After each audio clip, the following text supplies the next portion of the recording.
Hey, thanks for taking the time to click on this video and watch how we at Crisis Support Solutions, we can help your agency and your organization and your congregation support and care for anyone at any time going through any situation. And here's how. We have a 6-part protocol, and in this video we're going to cover part 1. Let's take a look at that.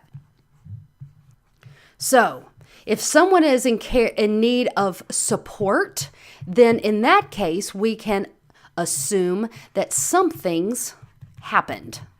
We're going to do past tense here. Something's happened. Now, you can call that an event, a critical incident, a tragedy, a difficulty, something along those lines. Whatever you want to call it, doesn't matter, but this is how we draw it. We draw it just like this. And that is exactly when the timeline starts. This is when the clock starts ticking to be able to get there and provide support. So the first thing that we do to help anyone going through any situation, whatever this situation is, let me clear this out and start fresh. The first thing that we do is we teach you how to show up. And you might think, well, duh. Like, of course, there are so many things that go into this. You can tell I'm excited to even talk about it. We cannot help what we don't know. And there are so many times when people think that you know or should have known they were in the hospital. You should have known that that their mom died and you didn't show up.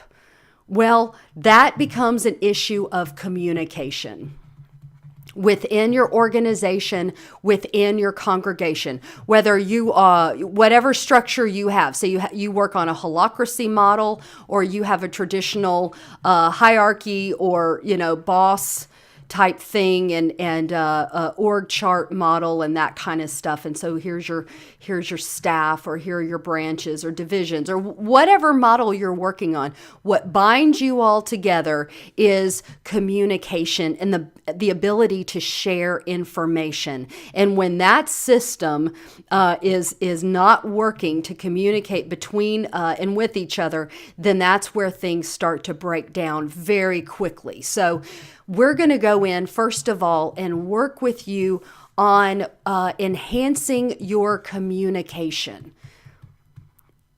And I'll tell you why. Again, you can't help what you don't know. And here's the result of, if you don't know, maybe miscommunication, maybe the person didn't know that they needed to report that up. I don't expect the executives to know everything. I think people who are on the front lines, rubbing shoulders and that kind of bumping elbows with people, they're going to find out first in a lot of cases. And then, but do they know? And do they understand, with confidentiality and protecting personal and private information, do they know how to report up, or maybe report across, or something along those lines? Okay, so this is a lot of understanding and showing up, and I'll tell you why. Because when you fail, and they will see it as a fail, when you fail to show up and you go, man, I didn't know, and that's not going to matter to a lot of people, especially, and I hate to say it, but especially in congregations, and you're the pastor, or you're their minister, or you're their deacon, or you're their group leader, and you didn't show up, it sends the message to them that they don't matter, they're not important, they're not valued or valuable, you don't care. They're not considered. But when you don't show up to either something great or something not great, but they wanted you, needed you, were expecting you to show up, this all results in hurt. Bottom line, people will get their feelings hurt when you don't show up, because they don't feel like they mattered, they don't feel considered, or like you care. As a result, whether it's intentional or unintentional, Hurt people hurt others. Hurting people hurt people. And as a result, keep on keeping on. Let's go through its obvious conclusion. As a result, this becomes a toxic environment. It just grows and grows and grows and grows because people are hurt. And they'll share that hurt with other people, and that hurt will spread like a virus. So showing up is critical. So once you show up, now that I know that I need to show up, how do you show up? And so we also teach you in this block in person. You know, some people go, oh, if I go, I'll just get in the way. If there's an expectation for you to show up, show up. If you can do it in person, do it in person. If you can't do it in person, make a telephone call. If you can't do it in person, but it's something that needs to be done in person, who's your backup?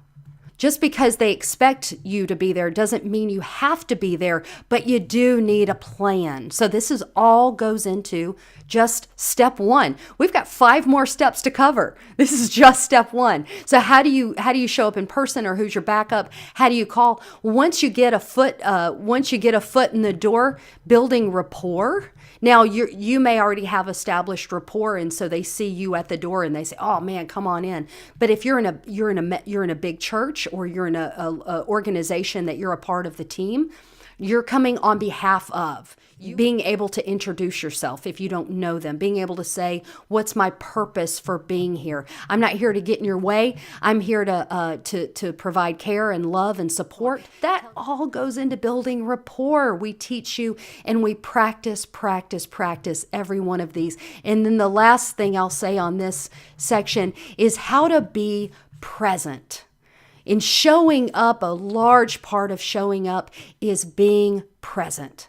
There are people I know that show up. They do a great job getting in the door. They sit with people, and then they see that people are uncomfortable. They see that people are overwhelmed. They see that people are, I'll say it, emotional. And they are uncomfortable with people being uncomfortable. When I say emotional, I'm talking about snot dripping, and they are uncomfortable with that. I've seen people practically jump across the table to give a huge hug, and they were shocked and thrown out of that moment because this person didn't know what to do, and so they just reached over and hugged them out of their own anxiety. Out of their own not knowing, they didn't know what to do, so they went over and hugged him. And that person said, "What do you do? Don't touch, please stop." Like, it was so awkward. So being present, that's such a huge key part about that we cover in training. And again, we practice. Just your showing up in the ways that I just described it, instead of not showing up, the opposite is also true. You say to that person, that family, that office, that region, that group, you matter, you're important, you're valued, and you're valuable. And the opposite of that equals care. And that person, go and check out our videos on the benefits of care and how care benefits your office, your organization, and your community. People have good feelings increase and negative feelings decrease. Instead of having a toxic environment, you now have a loving, caring, compassionate, empathetic environment. All right, that's just step one. We are just getting started. Click on the next video, step 2, to learn how to lean in.